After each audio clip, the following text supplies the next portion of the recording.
Assalamualaikum warahmatullahi wabarakatuh. Alhamdulillah, puji dan syukur senantiasa kita panjatkan kepada Allah Subhanahu wa Ta'ala. Begitupun sholawat serta salam semoga senantiasa tercurah dan terlimpahkan kepada Nabi Muhammad SAW. Yang terhormat Bapak dosen pengampu mata kuliah Bahasa Indonesia dan juga teman-teman sebaya yang saya banggakan. Perkenalkan, nama saya Sania Fauzia dengan nomor pokok mahasiswa 241002111076. Di sini saya akan mempresentasikan mengenai perdagangan syariah di Indonesia. Baik, yang pertama mengenai latar belakang, di mana perdagangan syariah di Indonesia ini telah menjadi salah satu aspek penting dalam perekonomian nasional. Dengan jumlah penduduk muslim terbesar, Indonesia juga memiliki potensi besar dalam mengembangkan sistem perdagangan yang sesuai dengan prinsip-prinsip syariah. Nah, perdagangan syariah juga tidak hanya berfokus pada aspek ekonomi, tapi juga mencakup etika dan moral dalam berbisnis. Yang kedua, mengenai definisi perdagangan syariah. Perdagangan syariah adalah segala usaha manusia untuk memenuhi kebutuhan hidup berupa aktivitas produksi, konsumsi, distribusi, dan perdagangan baik berupa barang ataupun jasa yang sesuai dengan aturan dan hukum Allah yang terdapat dalam Al-Quran dan As-Sunnah.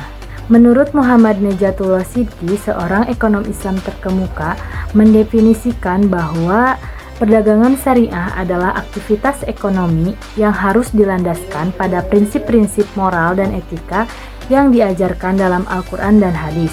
Ia juga menekankan pentingnya keadilan dalam transaksi di mana keuntungan diperoleh tanpa merugikan pihak lain. Kemudian yang ketiga mengenai prinsip-prinsip perdagangan syariah di Indonesia. Prinsip-prinsip perdagangan syariah memberikan kerangka kerja untuk menjamin bahwa kegiatan ekonomi menguntungkan masyarakat luas selain individu atau kelompok tertentu, dan juga menekankan bahwa pentingnya keadilan, transparansi, dan tanggung jawab sosial dalam setiap transaksi. Islam memiliki beberapa prinsip yang membedakannya dengan sistem ekonomi lain. Yang pertama, prinsip tauhid. Prinsip tauhid ini adalah dasar dari setiap bentuk aktivitas kehidupan manusia, di mana kesadaran tauhid akan membawa pada keyakinan dunia dan akhirat. Yang kedua, prinsip keadilan, di mana seseorang yang dapat disebut berlaku adil apabila ia tidak berat sebelah dalam menilai sesuatu.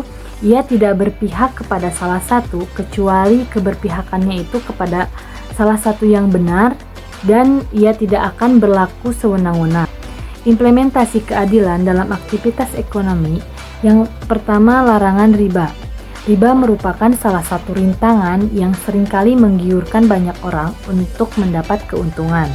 Riba juga disebut dengan kelebihan atau tambahan pembayaran tanpa adanya ganti atau imbalan yang disyaratkan bagi salah seorang dari dua orang yang bertransaksi. Oleh karena itu, Islam melarang riba dalam segala bentuknya karena bertentangan dengan prinsip-prinsip keadilan, prinsip kemanusiaan, prinsip persaudaraan, dan prinsip-prinsip lainnya. Banyak ayat Al-Quran dan hadis yang menggambarkan maksud, tujuan, dan hikmah pengharaman riba dalam sistem ekonomi Islam.